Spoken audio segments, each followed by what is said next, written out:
Hoş gördük mənim əzizlərim. Bugün mən sizlərə Ulu baş keçidimizin Dağarxılı elinin gözəl oğlu Yetim Tahir'in gözəl bir şiirini paylaşıram mənim əzizlərim.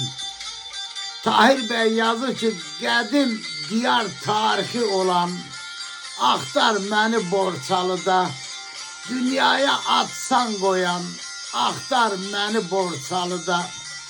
Ulu torpaq qonaq sevən, şan şöhrəti çox görən, şairi aşığı olan vətən axtar məni Borçalıda.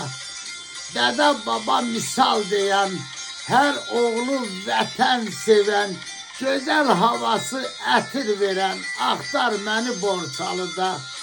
Həzin həzin axan bulağın, dünya bilsin var sorağın, baş keçid var dağın, axtar məni Borçalıda.